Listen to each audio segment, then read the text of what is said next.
porterez beaucoup de fruits et vous deviendrez mes disciples.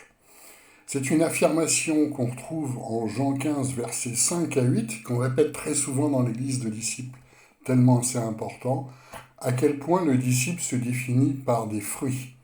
Moi je suis le cep, vous êtes les sarments, celui qui demeure en moi et moi en lui, celui-là porte beaucoup de fruits. Et il est bien indiqué beaucoup de fruits, comme dans la parabole du semeur.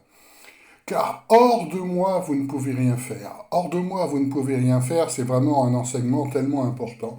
Ça veut dire tout ce qu'on ne fait pas comme Jésus dans l'esprit, poussé par l'esprit, soit par la tradition, soit par nos envies charnelles, on ne fait rien en fait. Et ça ne porte pas de fruits.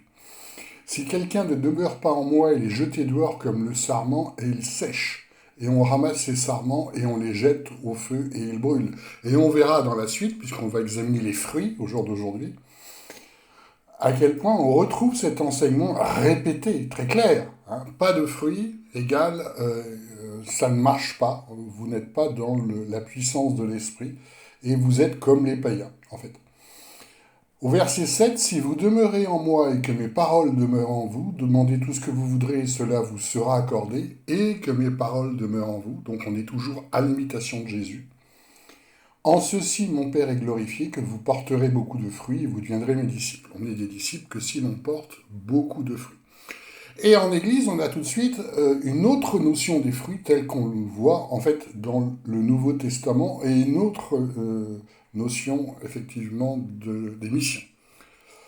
On nous dit souvent en Actes 10-38, c'est quoi faire comme Jésus? Ben voilà, ce que nous dit sur Jésus, que vous savez comment Dieu a déversé une onction de Saint-Esprit et de puissance sur Jésus de Nazareth, qui allait de lieu en lieu en faisant le bien. Voilà, donc il faut faire le bien. Il faut être gentil avec tout le monde.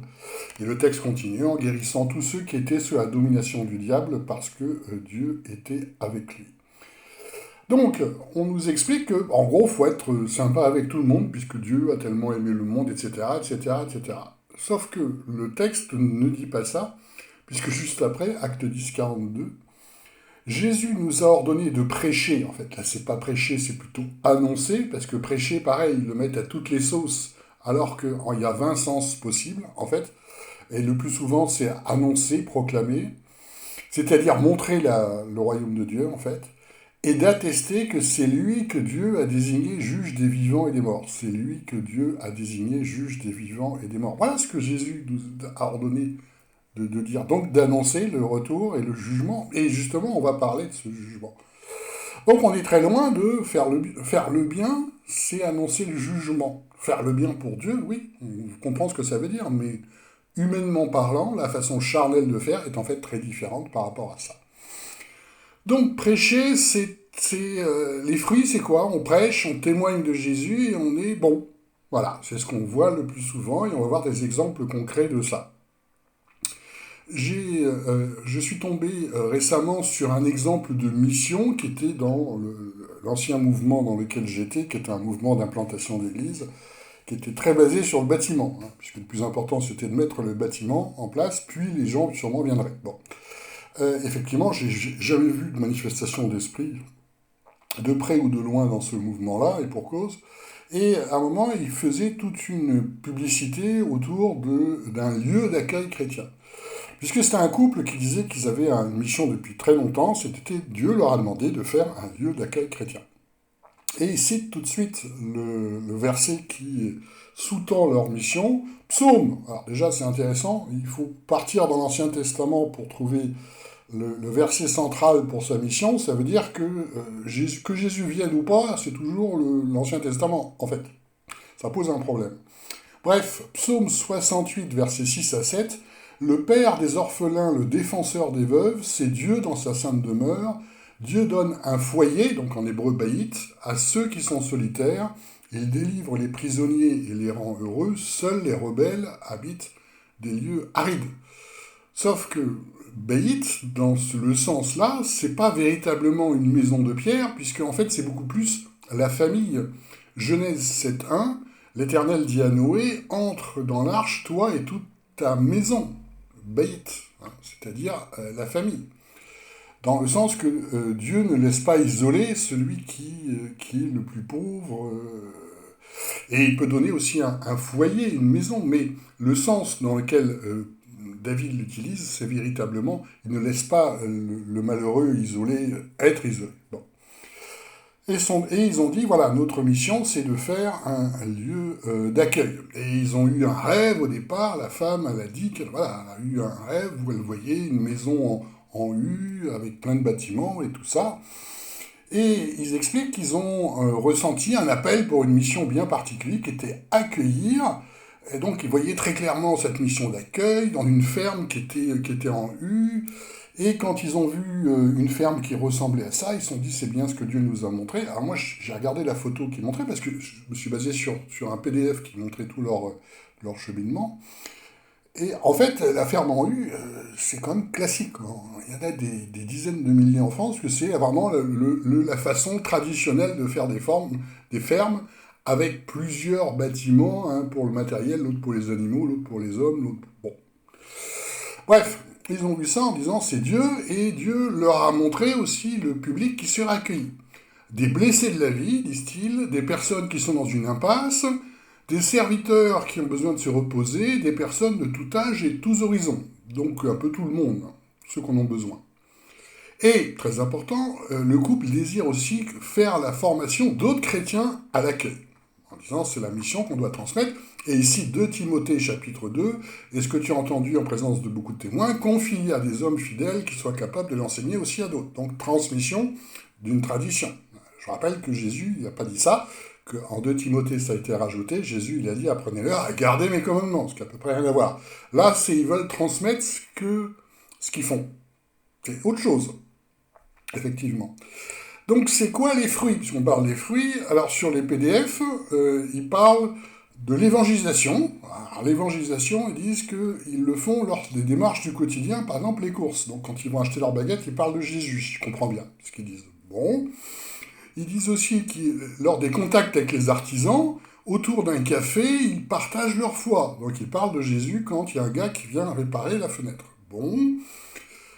Et ils expliquent qu'on va l'appeler elle, le gars, il bat le record de distribution d'évangiles de CD. Donc il en distribue beaucoup.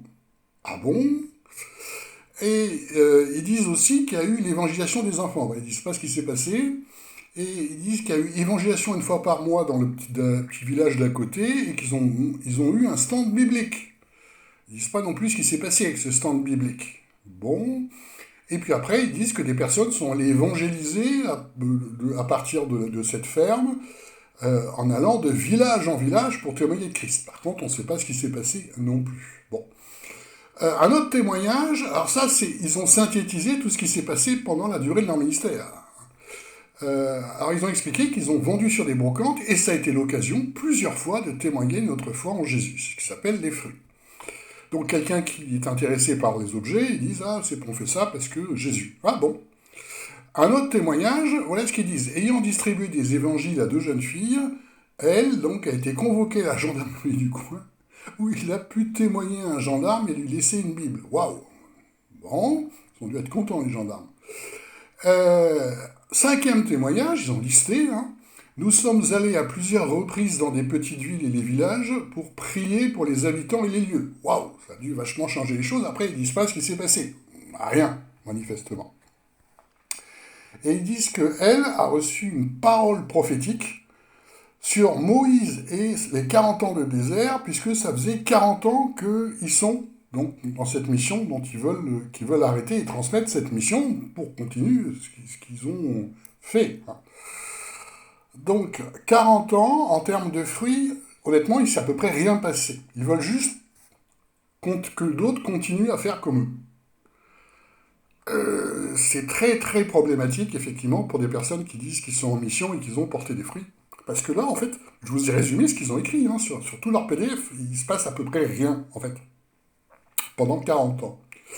Donc, est-ce que le Nouveau Testament nous parle de l'hospitalité? Pas du tout dans ce sens-là, puisqu'on voyait effectivement que les disciples en mission étaient reçus par les personnes, oui, mais le reste, en fait, limité strictement à l'Église. 1 Pierre 4, versets 8 à 11. Et avant tout, ayez entre vous une ardente charité, car la charité couvre une multitude de péchés. Donc très important la charité, mais quelle charité? Exercez l'hospitalité les uns envers les autres. Les uns envers les autres. Très important, c'est ça le message. Selon que chacun a reçu un don, employez-le au service les uns des autres, toujours pareil, dans l'Église. Si quelqu'un parle, que ce soit comme exposant des oracles de Dieu, si quelqu'un exerce un ministère, qu'il le fasse comme usant d'une force que Dieu fournit. Donc là, on ne voit rien en termes de force. Ils sont dans une ferme, ils accueillent des personnes, ils font du social, ce qui n'est pas mauvais, mais les athées le font tout aussi bien. C'est ça la difficulté. Il y a d'autres enseignements sur le même thème, Hébreux 13, 1, 3, que l'amour fraternel continue à régner. N'oubliez pas l'hospitalité, car quelques-uns, sans le savoir, ont hébergé des anges. Souvenez-vous des prisonniers, de ceux qui sont maltraités, mais aussi l'amour fraternel, exactement l'enseignement de Jésus. C'est toujours le même message, il y a un message, en fait. En Romains 12, 13, pourvoyez aux besoins des saints, exercer l'hospitalité avec empressement. Et voilà la difficulté, il n'y a plus du tout la mission telle qu'elle est enseignée effectivement dans le Nouveau Testament. Ça veut dire que ce n'est pas selon le bon esprit, c'est selon une tradition, véritablement. Et ça va être le sujet de ce podcast, l'influence des hommes, en fait, sur ce qui doit être la mission. Manifestement, le Dieu qui les a inspirés, il n'a pas lu le Nouveau Testament. Ça n'a rien à voir, ce qu'ils font, avec le Nouveau Testament. C'est du social, c'est pas mauvais, mais ça n'a rien à voir avec ce que nous dit Jésus et ce que nous disent les apôtres. Et j'ai eu le cas, récemment, il y a une personne qui a malheureusement chuté après 1 an et demi d'accompagnement, et qui revenait à toutes ces doctrines-là. C'était des doctrines du Dieu qui ne connaît pas le Nouveau Testament. Et à chaque fois, ça passait à côté. Et il remontait dans ces doctrines de je dois distribuer des repas à tous ceux qui en ont besoin, alors que dans l'église, on avait quelqu'un qui était en danger parce que c'est une personne qui avait faim. Il avait besoin urgent, justement, là, de faire par l'esprit. Il l'a jamais fait, bien sûr. Lui, il voulait faire au plus grand nombre. Exactement comme ces personnes. Ça ne marche pas, véritablement, parce que le Dieu qui l'inspire, c'est un Dieu qui n'a pas lu le Nouveau Testament. Je prends un exemple que j'ai déjà cité dans les formations, mais que j'ai réentendu là, quand j'écoutais justement les différentes missions des uns et des autres, c'est les sœurs catholiques qui parlent de ça en disant, voilà, je lave le corps des malades et je le fais, ce que je le fais à Christ. Donc j'ai lavé Christ pendant des heures, puisque ce que tu fais au plus petit, tu le fais à moi. Bon. Le problème, effectivement, c'est que ce passage, en fait, ne dit pas ça. Et pourtant, il est répété tout le temps, dans les milieux catholiques et protestants, à l'identique. Pourquoi? Parce qu'on est en Matthieu 25, à partir du verset 29 à 46, voilà ce qu'il est dit. « Car à tout homme qui a, il sera donné, il sera dans l'abondance, mais à celui qui n'a pas, on lui ôtera même ce qu'il a. » Là, on parle bien de cette parabole des talents, qui s'adresse en fait à tout le monde. On voit que Dieu, le Dieu dont parle David, celui qui s'occupe des plus petits, c'est par les talents des personnes. C'est pas du tout par les talents des chrétiens, en fait. C'est les talents de tout le monde. Et c'est pas pour rien qu'au jour d'aujourd'hui, la charité est assurée à plus de 95%, notamment en France, par des athées. Et c'est bien fait. C'est les talents par qui Dieu passe, pour les plus faibles, justement. Et jeter le serviteur inutile dans les ténèbres de dehors, là seront les pleurs et le grincement de dents. À tout homme qu'il sera donné, il sera dans l'abondance, mais à celui qui n'a pas, on ôtera même ce qu'il a. Donc tout le monde a un rôle par rapport à ça, croyant ou pas, d'utiliser ses talents. Et ça, c'est un message très important, effectivement, à passer aux athées. Ça fait partie justement des livres que j'écris, parce qu'il y a énormément de messages à passer qui les intéressent sur la mission, leur but, sans connaître Dieu, puisqu'ils sont athées. Mais ils ont une mission. Et c'est très important pour eux de savoir qu'ils ne sont pas là par hasard, ils doivent développer leur talent, ils doivent porter du fruit également dans ce qu'ils font, même si ce n'est pas le même fruit.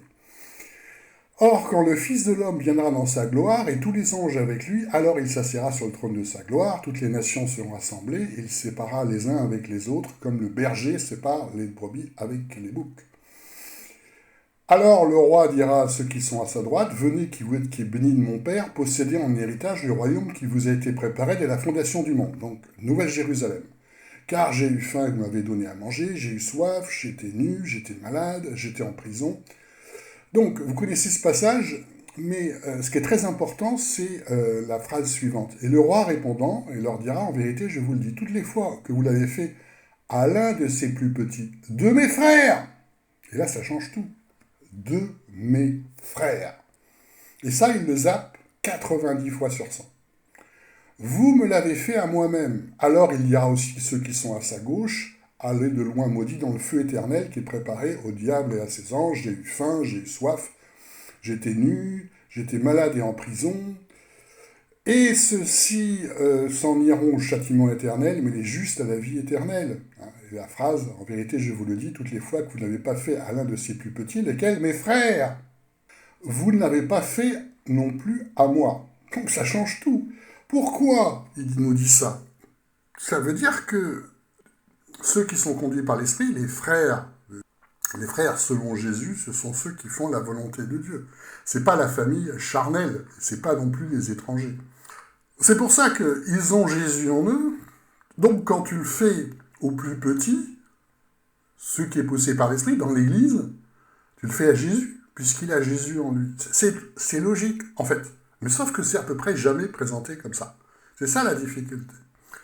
Et j'ai pris sur Internet un exemple, là c'était chez les protestants, mais on trouve indifféremment chez les catholiques ou chez les protestants.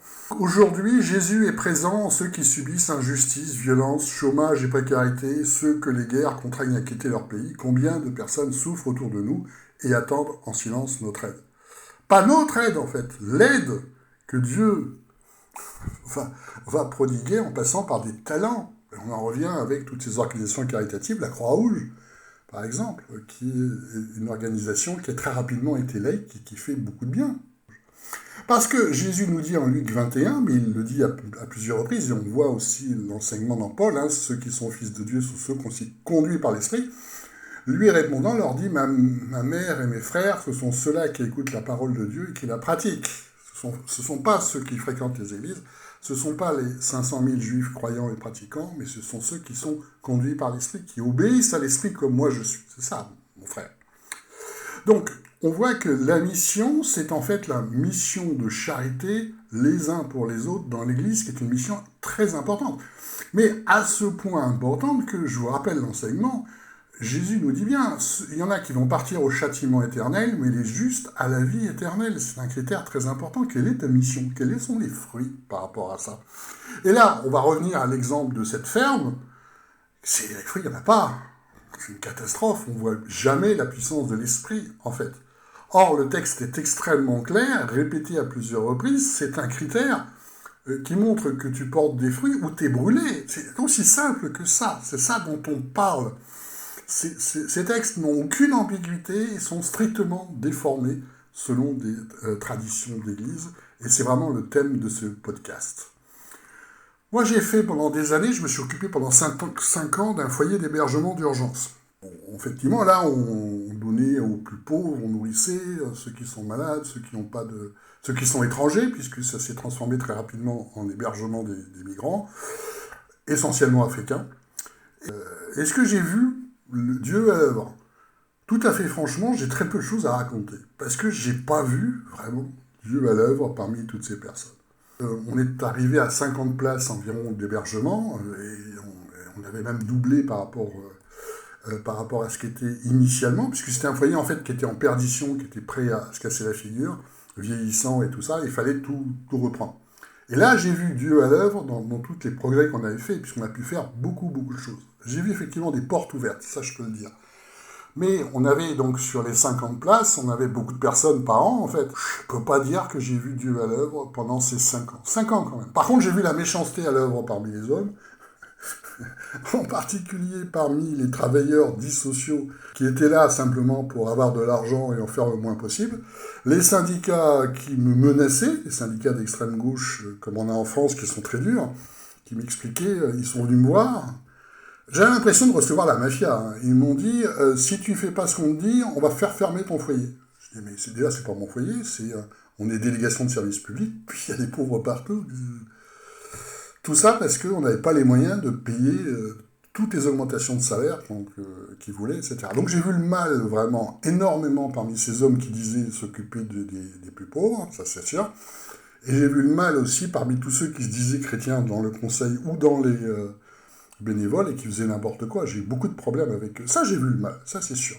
Mais pour les accueillis, non. Je ne peux pas dire que j'ai des témoignages à faire de la puissance de Dieu à l'œuvre à travers ça. Et pour cause. Maintenant qu'on approfondit les enseignements, on voit bien pourquoi. En 1 Jean 3, versets 16 à 18, il est dit « En ceci nous avons connu l'amour, c'est que celui-là a donné sa vie pour nous. Nous aussi, nous devons donner nos vies pour les frères. » Toujours les frères. Donner notre vie pour les frères. C'est fou, en fait. Aimer Dieu de tout son être, ça veut dire, pour nous, c'est les plus importants, ce sont les frères en esprit. Si on doit faire comme Jésus, on doit donner notre vie. Ça, c'est extraordinaire. Si quelqu'un possède de quoi vivre dans le monde et voit son frère dans le besoin et lui ferme ses entrailles, comment l'amour de Dieu demeure-t-il en lui? Petits enfants, n'aimons pas en parole ni avec la langue, mais en œuvre et en vérité. Et on le voit auprès de Paul, puisque Paul, effectivement, dans l'église de Corinthe, il se méfiait de l'église de Corinthe avec tous ces désordres, parce qu'il y avait l'esprit mauvais à l'œuvre, il ne voulait pas d'argent d'eux, malgré le fait qu'il pouvait en avoir, pour ne pas dépendre d'eux. C'est le seul moment où on le voit faire des tentes, c'est-à-dire reprendre le travail qu'il avait appris jeune, pour ne pas dépendre financièrement. Sinon, c'était bien sûr l'Église qui pourvoyait à ses besoins. 2 Corinthiens 11, 9, car les frères venus de Macédoine ont pourvu à ce qui me manquait. En toute chose, je me suis gardé de vous d'être à charge et je m'en garderai. C'est-à-dire, l'Église de Corinthe, je veux pas de votre argent, parce que il y a tellement de choses mauvaises. Dans les enseignements de Jésus, Jésus dénonce énormément l'amour charnel des Juifs, en fait. Matthieu 6, versets 46 à 47, « Car si vous aimez ceux qui vous aiment, quelle récompense en aurez-vous » Les péagers aussi ne le font-ils pas? Et il dit donc à des Juifs, vous dites que vous êtes croyants, vous dites que vous faites la charité selon Dieu, mais en fait vous êtes complètement comme dans le monde. Et voilà ce qu'il dit, si vous ne faites accueil qu'à vos frères, dans le sens de ceux que vous connaissez dans votre famille, que faites-vous d'extraordinaire? Les païens aussi ne le font-ils pas? Donc en fait, vous avez un amour charnel, on ne voit pas Dieu à l'œuvre, parce qu'il y avait de la charité, effectivement, dans l'Ancien Testament, qui n'était pas la même que dans le Nouveau, puisqu'en fait, là, ça s'adressait à tous les Juifs, c'est-à-dire que le chant de charité s'adressait à tous les Juifs, les 500 000, tandis que le chant de charité du Nouveau Testament s'adresse à l'Église, tout à fait différent en termes de taille. Jésus dénonce aussi l'amour mondain des Juifs. Luc 14, versets 12 à 14. Et il disait aussi à celui qui l'avait invité, quand tu donnes un dîner ou un souper, n'invite pas tes amis, ni tes frères, ni tes parents, ni de riches voisins, donc la mondanité, ceux qui te connaissent, ceux qui sont de ta famille, ou des gens puissants, ce que faisaient les pharisiens, ce que faisaient les Juifs, de peur qu'ils ne t'invitent. Mais quand tu donnes un festin, invite des pauvres, des estropiés, des aveugles, et heureux seras-tu que qu'ils n'ont pas de quoi te rendre l'appareil, car l'appareil te sera rendu à la résurrection des justes. Donc, n'aie pas le même amour que les hommes, ceux qui sont de ta famille, les riches et les puissants, parce que c'est un amour hypocrite. Il dit bien, occupe-toi de donner cet amour aussi à ceux qui ne semblent pas puissants. C'est toujours les plus petits, c'est cet enseignement-là par rapport à ça. Et en Luc 14, 1, donc juste avant, voilà ce qu'il dit. Il arriva, comme il entrait un jour du sabbat, dans la maison d'un des chefs de pharisiens pour y prendre un repas.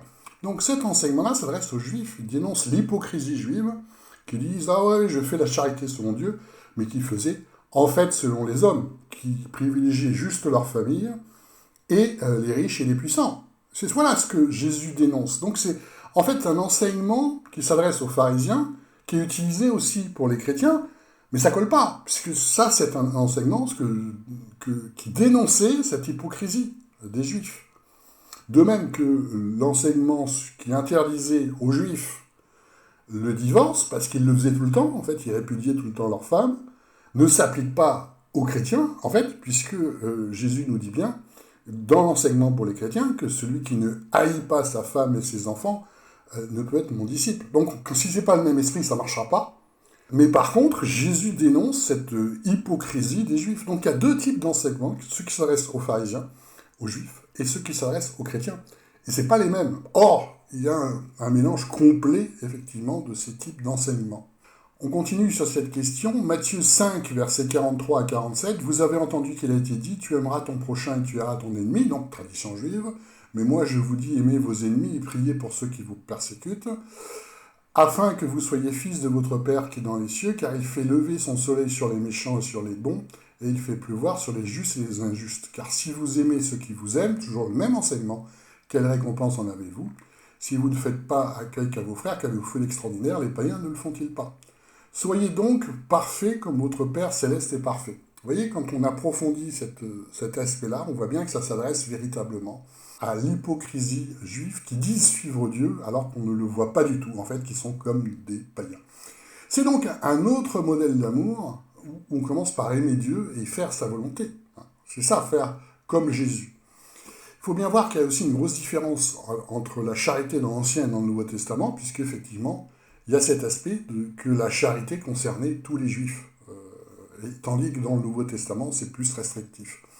Il y a un autre enseignement aussi sur le bon samaritain, qu'on resserre à toutes les sauces, sauf que le bon samaritain, ça s'adresse à qui? Ça s'adresse à un légiste, l'enseignement. En fait, il montre à quelqu'un qui suit les lois des Juifs que le pire, ce sont les religieux, puisque ce sont ceux-là qui n'aident pas le blessé, tandis que le samaritain, qui sont pour les pharisiens et pour les légistes une race impure, sont ceux-là qui, en fait, font de l'amour. Donc, c'est beaucoup plus pour nous montrer que les pharisiens sont dans l'hypocrisie la plus totale. Les religieux ne sont pas dans l'amour de Dieu. On va prendre une autre application pratique, un autre exemple, sur une mission d'une jeune femme où tout d'un coup, elle dit dans une réunion de prière, donc charismatique, elle a entendu le message « Jette tes filets et c'est moi qui les remplirai ». Elle dit « Voilà ma mission, je dois jeter les filets ». Puis Dieu va remplir, c'est Jésus ou Dieu qui va remplir les filets. Alors là, on a encore affaire à un Dieu qui ne lit pas le Nouveau Testament, puisque en Jean 21,6, Jésus dit « Jetez le filet du côté droit de la barque », c'est-à-dire qu'il monte l'endroit, et vous trouverez. Tandis que là, le Dieu qui lui parle, c'est un Dieu qui lui dit « Tente ta chance, et puis moi je vais suivant ». Donc c'est exactement le même esprit qui est dans les églises, dans les traditions d'église. Tente ta chance, vas-y, avance, et puis moi je ferai de toute façon. Ça marche pas du tout. Et cette interprétation-là, donc, elle l'a eue manifestement aussi parce qu'elle était dans une communauté, dans un groupe de prière qui faisait ça. Et elle, ce qu'elle disait dans ce groupe de prière, c'était charismatique catholique, il répétait tous les jours une prière, et qui est devenue sa mission. Alors que moi, je m'attendais qu'à un moment donné, elle dit, tu reçois une parole, donc je l'ai fait. Non, elle fait autre chose, en fait, puisqu'il répétait une prière tous les jours sur la souffrance de la division des chrétiens. Seigneur Jésus qui a prié pour que tous soient un, nous te prions pour l'unité des chrétiens, etc. Que ton esprit nous donne d'éprouver la souffrance de la séparation et de voir notre péché, machin. Donc elle a dit, je vivais vraiment cette souffrance. Cette souffrance de quoi? Donc, elle s'est consacrée uniquement aux réunions œcuméniques. Réunion œcuménique, j'y ai participé pendant des années. En fait, une fois par an, il y a des catholiques et des protestants qui font un truc ensemble. J'ai vite arrêté parce que tout était hypocrisie. Moi, j'écoutais les personnes qui revenaient de ces réunions, que ce soit catholiques ou protestants, passer leur temps à dire c'est n'importe quoi ce qu'ils font. Donc on fait semblant pendant 2 heures pour dire qu'on est pareil, en fait. Et on s'oppose sur tout. C'est une blague. Donc, sa mission, elle dit, voilà, la mission que Dieu m'a confiée, c'est la fameuse réunion œcuménique, c'est-à-dire l'hypocrisie 2 heures par an, en fait, pour organiser ça, parce que c'est ce que veut Jésus. Et je vous parle de ça parce que c'est frappant de voir à quel point elle n'a pas eu, j'avais vraiment pas de mission d'ailleurs, dès le départ, puisque c'était manifestement pas Dieu qui parlait, mais que tout a été influencé par le groupe. Et c'est ça le problème. Parce que c'est encore le Dieu qui lit pas la Bible. Jean 17,6, j'ai manifesté ton nom aux hommes que tu m'as donné du monde, ils étaient à toi, et tu me les as donnés, et ils ont gardé ta parole. Voilà, c'est très restrictif ce que dit Jésus. Jésus dit vraiment, ceux qui ont été élus, ceux qui sont conduits par l'Esprit, ceux qui sont obéissants, toutes les conditions ont été complètement supprimées de cette tradition d'Église. Pour on va finir sur cette notion de foule, cette notion de groupe qui, en fait, modifie complètement le message, et c'est le cas du fonctionnement d'Église. J'ai pris un autre exemple qui m'avait intéressé sur le premier grand réveil américain, pour vraiment illustrer cette notion de foule et ses effets. Qui parlait vraiment, les prédicateurs prêchaient la foule, 20 000, 30 000 personnes, il se passait plein de choses, qui s'appelait le réveil. Et il parlait notamment d'une prédication très connue. Alors, c'est quoi la prédication qui donnait autant d'effets? Donc j'ai pu retrouver en français cette prédication qui date de 1741, et ça s'appelle « Pécheur entre les mains d'un Dieu en colère » par Jonathan Edwards. Ça commence en Deutéronome 32-35, encore un Dieu qui ne connaît pas le Nouveau Testament. « À moi la vengeance et la rétribution, quand leurs pieds chancelleraient, car le jour de leur malheur est proche, et ce qui les attend ne tardera pas. » Voilà un petit extrait. Ô pécheurs inconvertis, réfléchissez au danger effrayant que vous courez. Il y a une grande fournaise de colère, un abîme large et sans fond, un feu ardent de colère au-dessus desquels la main que de Dieu vous retient. Sa colère s'élève et brûle contre vous, tout autant qu'elle s'acharne contre les damnés qui déjà peuplent l'enfer. Seul le fil ténu de la miséricorde divine vous retient, alors que les flammes infernales font rage tout autour de vous, prêtes à consumer ce lien à tout moment. Rien de ce que vous avez accompli, ni rien de ce que vous pouvez jamais accomplir ne peut repousser la flamme et amener Dieu à vous préserver une seconde fois de plus qu'il ne le décide. Une sorte d'horreur. Donc ça a eu beaucoup d'effets par rapport à ça. Alors, le problème, c'est que c'est encore le Dieu qui ne connaît pas le Nouveau Testament, puisque il est bien indiqué que c'est Dieu fait pleuvoir sur les justes et les méchants. La colère, elle n'est pas là. En fait, la colère de Dieu, c'est le jugement. Il y en a qui vont être... Il y en a très peu qui vont être dans la Nouvelle Jérusalem, ceux qui suivent le bon esprit, et tous les autres vont être effectivement dans les temps de feu. Voilà. Mais la colère de Dieu, c'est simplement le jugement, en fait, par rapport à ça. Donc, cet enseignement-là, c'est beaucoup trop centré pour l'Ancien Testament pour être juste. Par contre, ça a de l'effet. On a un fameux Benjamin Franklin, qui avait écouté ce genre de prédication, qui disait qu'il a écouté un de ses sermons. En fait, il y avait un appel à la collecte. Il avait des pièces, il y avait des pièces de cuivre, d'argent et d'or. Au début, il s'est dit, au début, je ne vais rien donner. Puis, au fur et à mesure du discours, il me dit, finalement, je donnais des pièces de cuivre. Puis, ils étaient tellement éloquents, et finalement, je vais donner l'argent. Puis, finalement, en fait, j'ai tout donné. Voilà. Donc, les fruits, c'est que tu vides ta poche, parce que tu es convaincu par le discours. C'est bizarre, hein? Encore plus bizarre, c'est ce qui se passe dans la foule. Alors, c'est décrit par le fameux J. Edwards, celui qui a fait la prédication. Voilà ce qu'il disait. C'était chose courante que de voir une maison remplie de hurlements, d'évanouissements, de convulsions. C'était la foule qui réagissait à ces discours. Et autres expressions de la sorte, accompagnées à la fois de détresse, mais aussi d'admiration et de joie. Néanmoins, certains étaient bien souvent si affectés, leur corps si affaibli, qu'ils n'étaient pas capables de rentrer chez eux et se trouvaient obligés de rester toute la nuit où ils étaient. Qu'est-ce que ça a à voir avec le livre des Actes, ce truc-là? Donc ils réagissent énormément en foule, c'est ça la clé, en foule, puisqu'ils sont très nombreux dans ce genre de choses. Un discours persuasif qui appuie énormément sur les émotions, parce que ce que Paul dit, je ne fais pas par discours persuasif de la raison, mais par la puissance de l'esprit, et on ne voit pas du tout la puissance de l'esprit, en fait, puisque quand ça se passe en acte, on voit d'abord la puissance de l'esprit. Acte 2, versets 5 à 7, or à Jérusalem demeuraient des Juifs, or ce bruit avait lieu, la multitude s'assembla, et il fut confondu que chacun les entendit parler en son propre dialecte, ils étaient dans la stupeur et l'étonnement. La Pentecôte a frappé les esprits. La manifestation de l'esprit a frappé les esprits. Acte 3, et tout le peuple vit, donc qui marchait, qui louait Dieu, et reconnaissait que c'était lui qui était assis à la porte, et fut rempli de stupeur et d'étonnement. Tout le peuple, stupéfait, accourut vers eux. On voit que le peuple, en fait, suivait la foule aussi. C'est tout un mouvement de foule par rapport à ça. La difficulté, effectivement, c'est comme on voit, la foule est source en permanence de manifestations charnelles, d'où les fameuses réunions, pour obtenir ce genre de résultats, et qui en fait n'a rien à voir avec le Nouveau Testament. Et ça, c'est un leitmotiv. L'enseignement de Jésus, c'est quoi? Il fuyait la foule. Jésus fuyait la foule et s'isolait même des disciples, puisque les disciples avaient des moments charnels, bien sûr. Donc l'inverse de la fameuse réunion de prière. On rappelle ces deux passages et on va conclure là-dessus. Matthieu 14, 22, 23. Aussitôt Jésus obligea ses disciples à monter dans la barque et à le précéder sur l'autre rive pendant qu'il renverrait la foule. Et après qu'il l'eut envoyé, il monta sur la montagne à l'écart afin de prier. Et comme le soir était venu, il était là seul. Et Marc 1, 35-37, vers le matin, alors qu'il faisait encore très sombre, il se leva et sortit pour aller dans un endroit désert où il pria. Donc écoutait Dieu. Simon et ceux qui étaient avec lui se mirent à sa recherche. Quand ils l'eurent trouvé, ils lui dirent « Tout le monde te cherche ». Donc le modèle de Jésus, c'est certainement pas la réunion de prière. Or, tous ces modèles sont la réunion, la foule, et donc des effets de foule qui sont charnels.